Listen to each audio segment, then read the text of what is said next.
They say motherhood is a journey, but let's be honest, sometimes it feels more like a roller coaster with no seatbelt.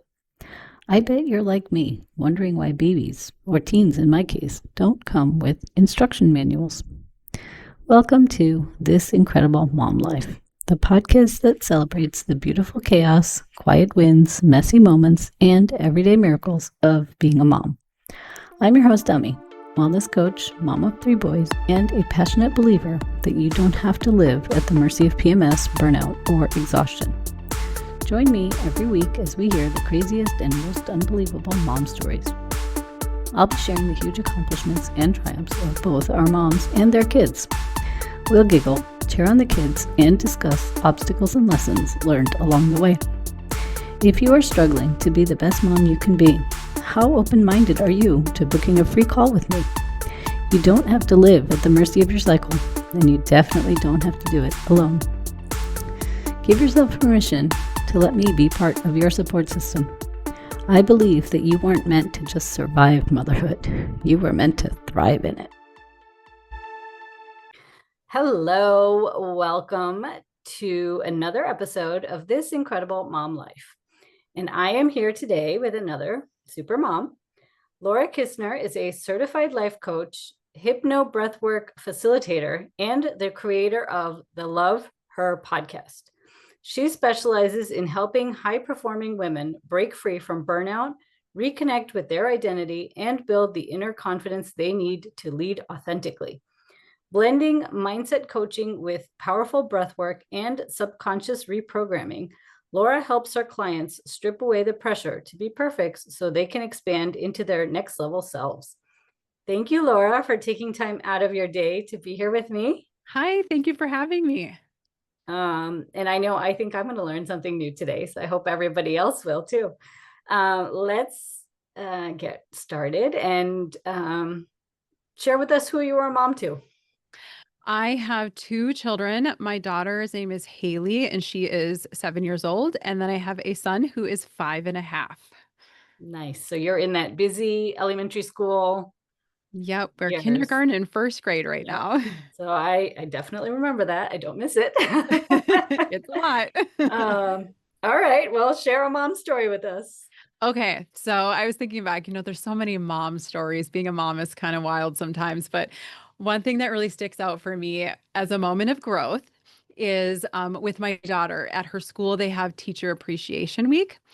And so for the week, what they did is they gave us a list of all of the teachers' favorite things. And so there was a day where you're supposed to bring in an item, it was just little things, but bring in an item from her list of one of her favorite things.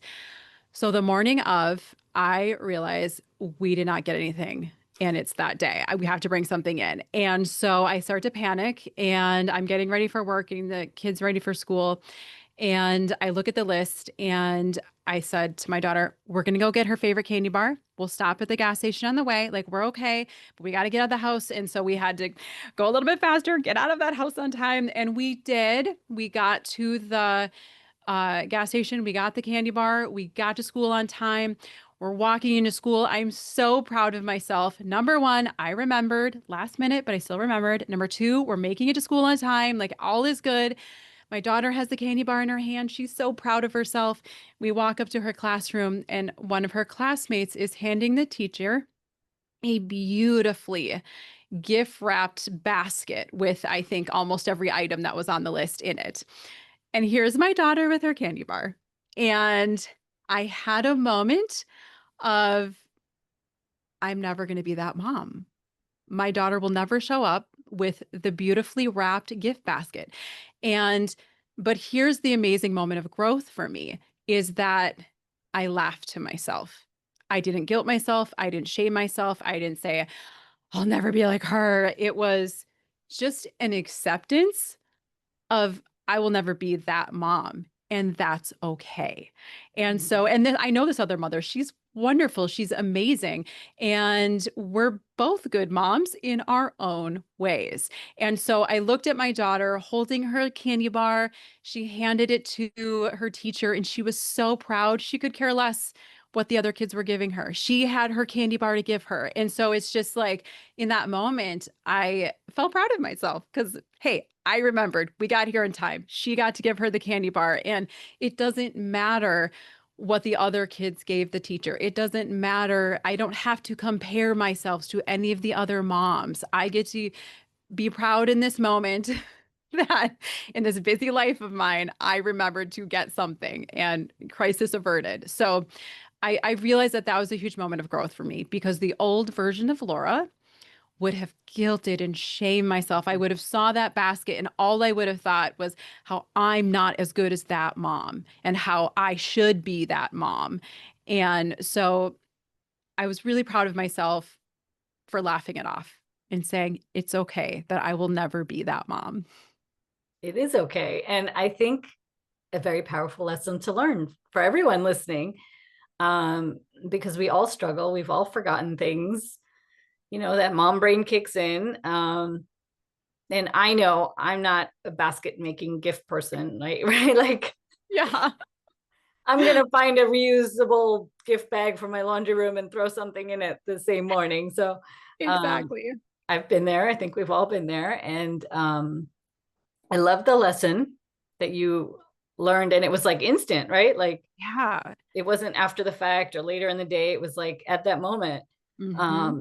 So I really, I think that's great. And I think your daughter probably learned something too. Like it doesn't matter that the other kid's giving a big basket, right? I'm still giving the teacher her favorite candy. And I'm Yep. sure the teacher appreciated all of them and thanked them all the same way, right? So, Yes, exactly. The um, teacher was wonderful. So, yeah, it was a beautiful moment, really. And I think the beautiful thing is that I let it be a beautiful moment instead yes. of going down that spiral of guilting and shaming myself and comparing myself. Yeah. I just let it be what it was, and I let myself enjoy seeing my daughter give her little candy bar to her teacher and be so excited about it. Yeah. Otherwise, I think if you had spiraled the other way, it would have ruined your whole day, Exactly. right? Exactly. Even maybe even a couple days later, you still would have been like, gosh, I should have bought a gift basket and blah, blah, blah, blah, blah. And And that is who I used to be. So I want to point yes. out that change is possible because that is 100% who I used to be. And what I would have done is for the next teacher appreciation thing or gift thing, I would have said to myself, I have to go get a basket. I have to make this beautiful. I have to be like the other mom. Yep. And I instead, it's just like, nope, that is not who I am. It's okay. It's wonderful that that's her, but that's not me. And we can be different and we can still be great moms. And that's Yep. okay. Yeah. You do you. She'll do her. And I'm sure she has her own issues that we don't see, but there's no perfect mom out there. So Yep.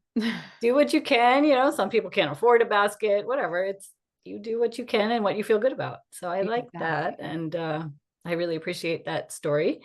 Um, did your daughter say anything or no? Nope. No, She never. was just happy. Look, mom, I gave her the It candy was all bar. good. It was just this Perfect. brief moment and it was great and everything was fine. So, yeah. Love it. Love it.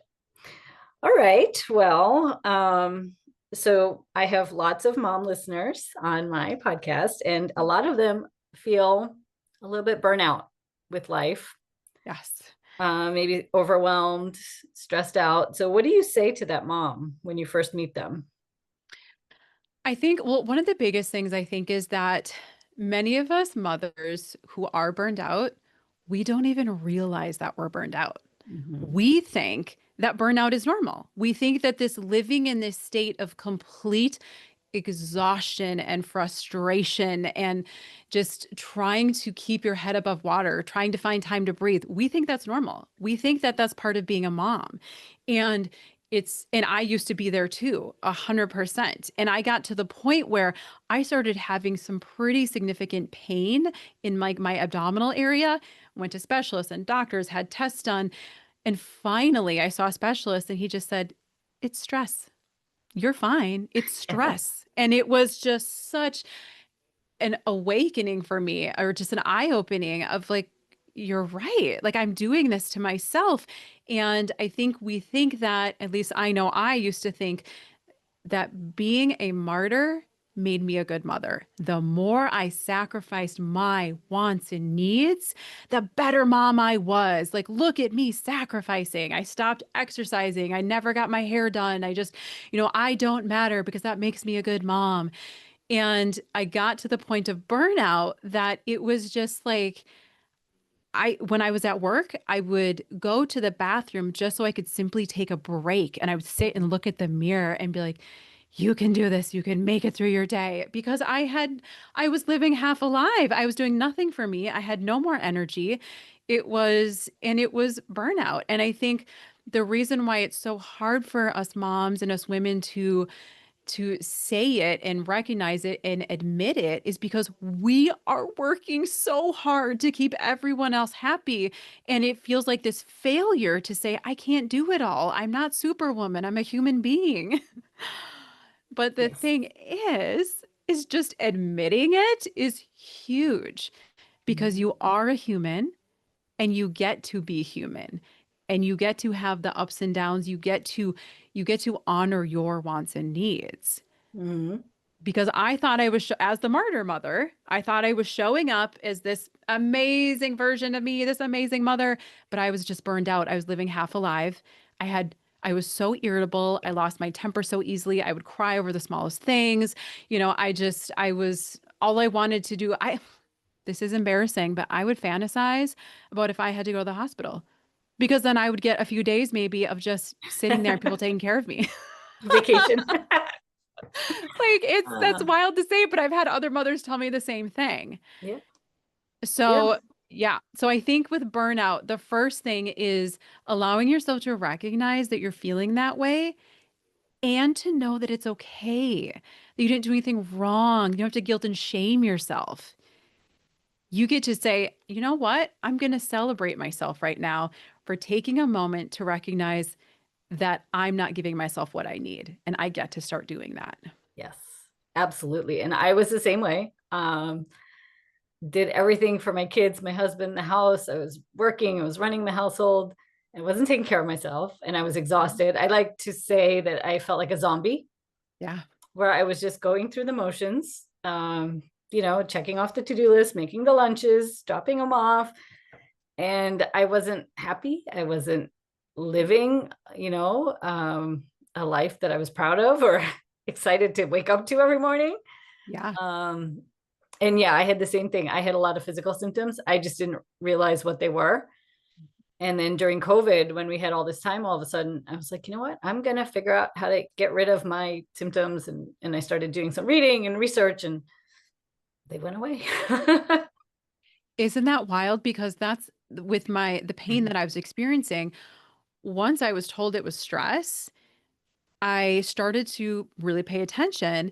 And Mhm. those moments when life got so overwhelming and the burnout was bad, my pain was so much worse. Yep. And so that really opened up my eyes. Like, he's right. And so it is wild how much like we cause this stress on ourselves or this burnout and this overwhelm.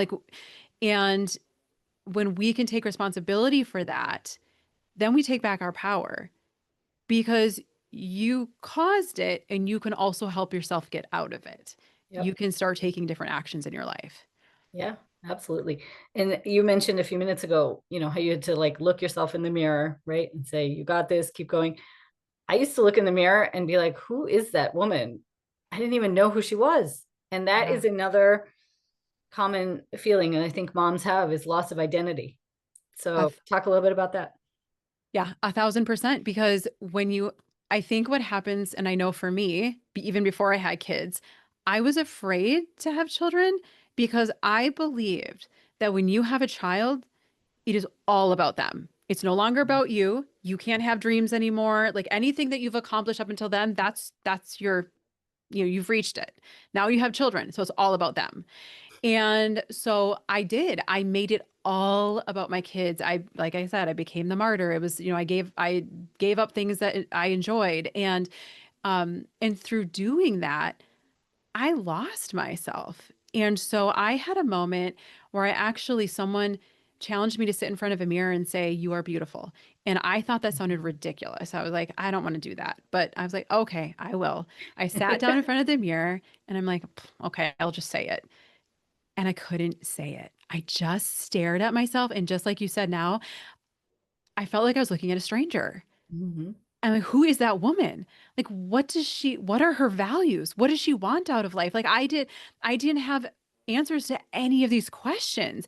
And it Yeah. was probably, well, it was one of the most confronting moments of my life. It is wild to look at yourself and see a stranger. Mm-hmm. Yeah. It's totally, I don't even know how to word it, but it's very common. I know Yeah. that. Yes. Yes. Um, so how did you find yourself again? Oh, I took quite a big journey. But the first thing I did was I just started listening to a podcast. I listened to a podcast, and she was an emotional intelligence coach. So I learned things like boundaries. I didn't even really understand what boundaries were at that point. I was an extreme people pleaser. I never said no.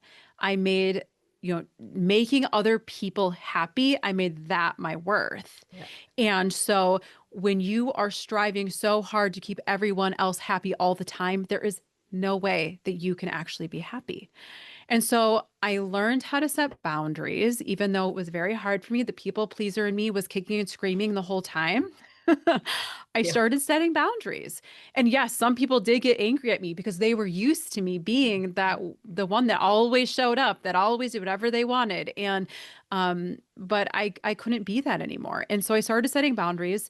And um when I did that, I started to feel empowered because what I did was, yes, I made some people mad, but also there were so many people in my life that were like, yes, that's best for you. And they were supportive and they were wonderful. And so it also kind of helps you to realize who are those people that really love you for you, not for what you can do for them. But it started to feel so good. It's like every time I would say no to something that didn't feel good, I would say yes to me and empower myself and know that my wants and needs, they matter. I matter. And so that felt so, so good. So that was a huge part. Um, the other thing I did was I started making time for me. So I started getting my hair done again, Nice. which was exciting because it just makes you feel good. Yeah. And I started I made time to exercise. For me, exercise is such a huge stress reliever. And Mhm. so I joined a yoga studio and I started going for runs again. And so I didn't exercise every single day, but I made it a priority during the week. And here's how I did that. I let go of the story that I could not get up before 6 a.m. for any reason. When I let go of that story, I let myself get up at 5 a.m. and go for a run, go to the 5:30 a.m. yoga class, and I was able to get home, shower, and get the kids and myself ready for the day. And I felt so much better throughout my day. But it's Yeah. wild because when I had children, I didn't work out anymore because I didn't have the time. And the story was the only time I could do it would be the morning and I can't get up that early. Yep. And Yep. so when I finally just challenged that story, because that was just keeping Mhm. me in my comfort zone, when I finally challenged it and stepped out of it and set that alarm and made myself get up, like I'll never forget when I did it the first time. I got home from my run and I was like in awe of myself. Yeah. Like, I can do this. I'm still alive. I didn't die. Like I can get up Yeah. at 5 a.m. and go for a run.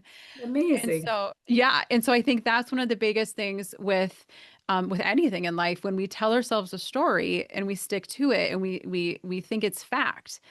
But if you challenge it, because if you want to be in shape, if you want to get your hair done, like challenge yourself. You can find that time. Yeah. I think this is so important, what you just said, because it doesn't take like a whole life overhaul, right? It's one little shift somewhere. Like, no, I'm going to get my hair done. No, I'm going to wake up at 5 a.m. And I think that's so important. And so many moms just, they think it's all or nothing, right? Like, Yes. I have to eat right. I have to exercise. I have to sleep. I have to do all these things to feel good and, whatever, make time for me and this and that. But you don't. It can take 5 minutes.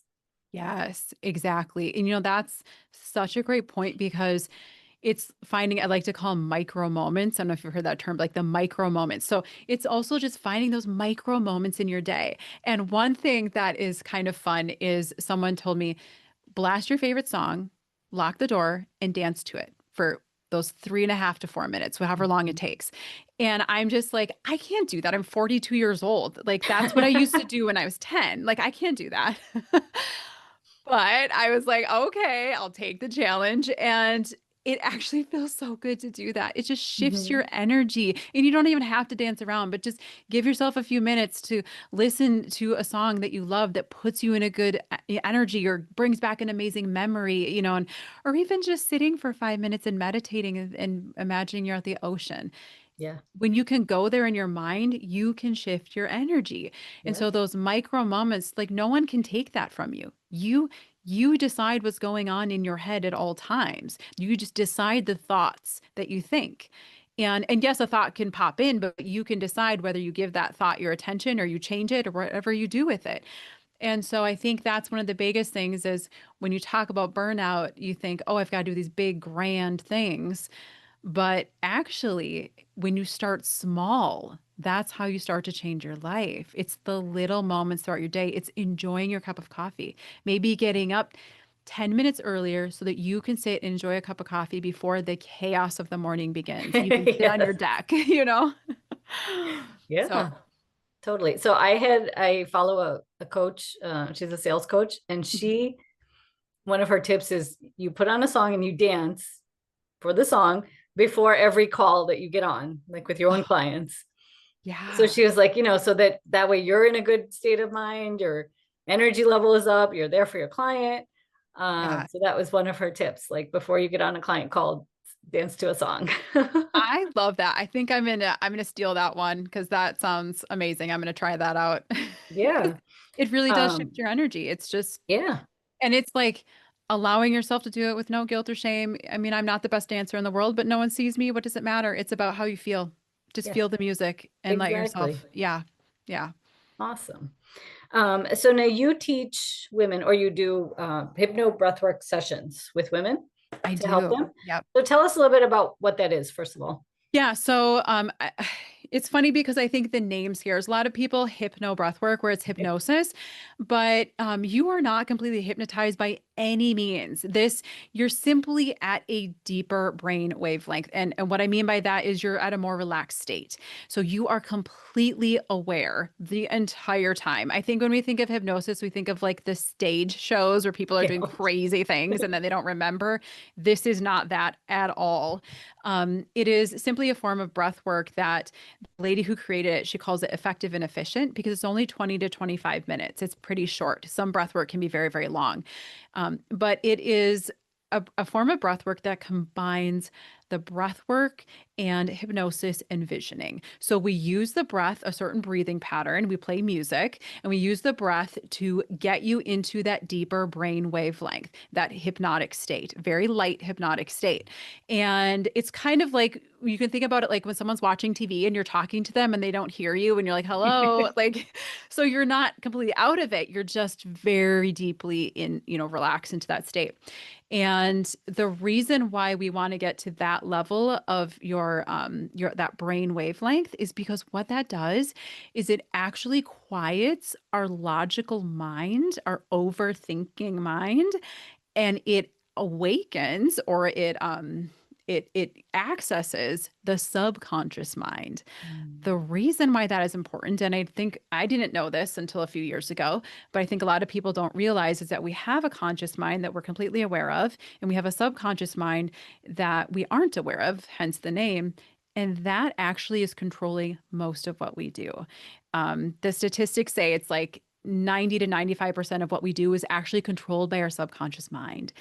And those are our deep rooted beliefs. And the craziest thing about it is our subconscious mind is almost completely formed between the ages of 0 to 7.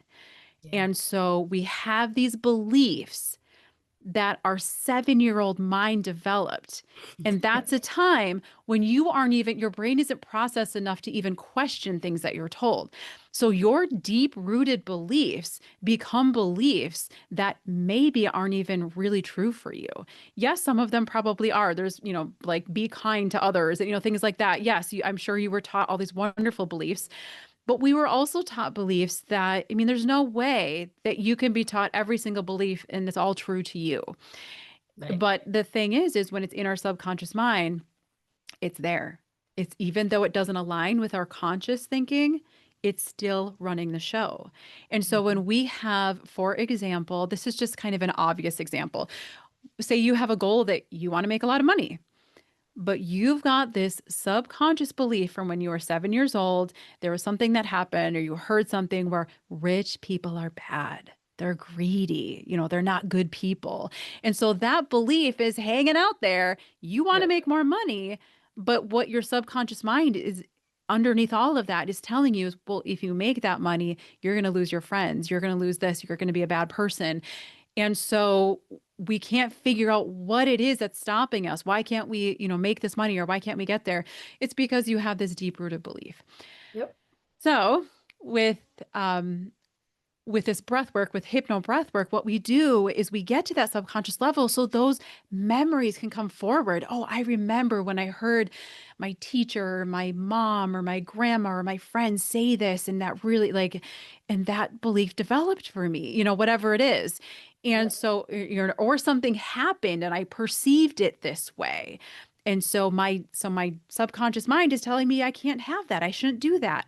And so the gift of hypno breathwork is it allows you to bring these memories or these limiting beliefs forward, because once you have awareness of them, that is how you can start to work through them. And it doesn't mean that after one session you're going to go, "Oh, I have a belief that rich people are bad, so now tomorrow I'm going to go make my $1 million. I'm over it." Like, it does. It takes work because these are deep rooted beliefs. But every time you have a moment, when you have the awareness, now you can be like, oh, wait a minute. That's that limiting belief that's telling me I shouldn't do this Yep. because I'm afraid that I'll be a bad person if I make more money, or whatever it is.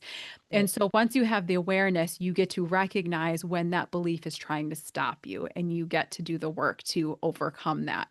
And that's the last part of hypno breath work, is visioning, where we actually in the session start to envision the life that your conscious mind wants. And we start to envision that for you and make that more of a reality. Because when you do that, you're in that deep state, you can start to rewire those pathways in your brain, those neurons in your brain. So it's pretty amazing stuff. And so it's just a really, really, really powerful way to do more of that deep work, that inner work. And that is why I became certified in it, because I had clients that were making amazing progress, but then we'd get stuck. We're like, why can't Mhm. we get past this? And so I'm like, I need something that goes deeper. And Yeah. so that is why I became certified, because I started doing hypno breath work and loved it, and made transformations myself. And I'm like, I want to do this for my clients. And Yeah. so I offer with my one-on-one clients, we do very personalized sessions for whatever they are going through. So those are probably, they are the most powerful ones. But then I also do group hypno breathwork sessions. We do, just more broader topics like, confidence and courage, or, if you're feeling stuck, whatever it is. And so we do those together, and those are very powerful as well. It's just a really, really beautiful way to pause, especially in the life of burnout, to pause and go within, because you have all of your answers already inside of you. They're Yes. there. It's having the courage to go and find them. To go find them. Absolutely. And you actually do some of these hypno breathwork sessions for free. I Tell us do. about So that. yeah, so I do. I have my podcast is for women. And so I also offer, as kind of like a thank you for listening to my podcast, I offer a free hypno breathwork session once a month for women. And so it's a new topic every month. I know this episode will be coming out after, but I'm doing one tonight about really connecting to your intuition. And next month in December, I don't have the date set, but we'll get it in the show notes. But I'm going to offer one just about welcoming calm, because December and the holidays are so Mhm. wild and crazy. And we're going to do one to help you reconnect and just take a chill pill, go within. But that is my plan for December. And I offer them, it's through Zoom, so it's online. You can do it from the comfort of your home, just laying in your bed.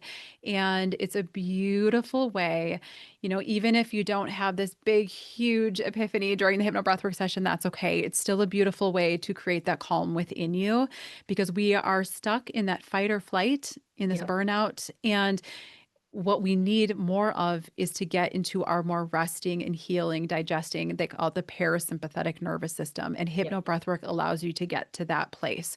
So it's a beautiful way just to give yourself that micro moment to just go within. Yeah, it's a great starting point. I love that. Yeah.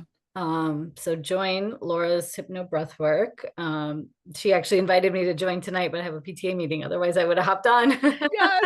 Well, you can come next month. So I'm I doing will it every definitely month, so try, you'll yeah. have a chance. This is so good. I love this. So where can people connect with you? So I have an Instagram page. It's Laura Kistner Coaching. So I would highly recommend if just to follow that, because I will always have updates on my latest podcast episodes and any offers that I have, the free HypnoBreathwork sessions. I'll always be posting them on there. And then listen, I have a podcast. It's called the Love Her Podcast. I think you already mentioned it. So you can listen to that, because I'll always put updates on there too with whatever is going on with me. And I offer a free complimentary discovery call. So for any woman that feels like, man, is one-on-one coaching something that would help me? Is this something I'd like to do?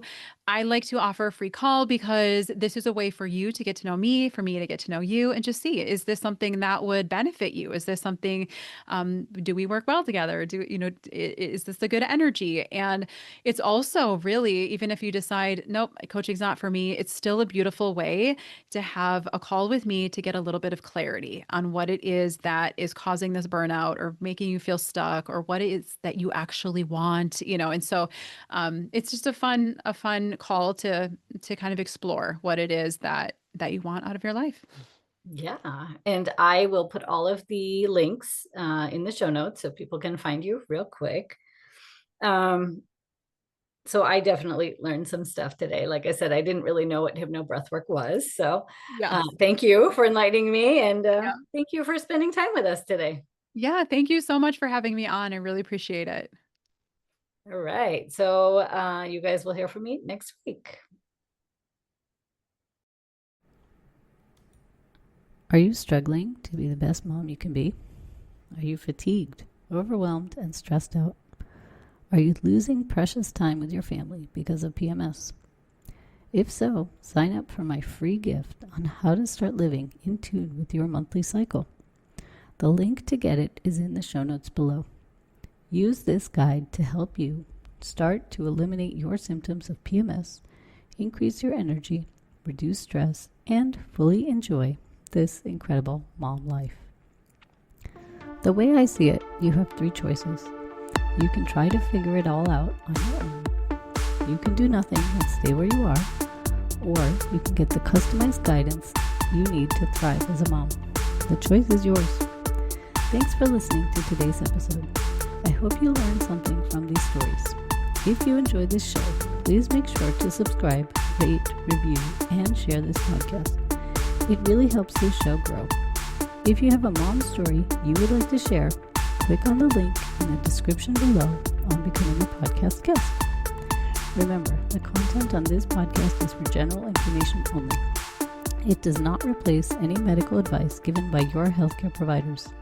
Please check with your doctor if you have any questions about your specific condition and before starting any new diet or exercise regimen. Thank you, and you will hear from me soon.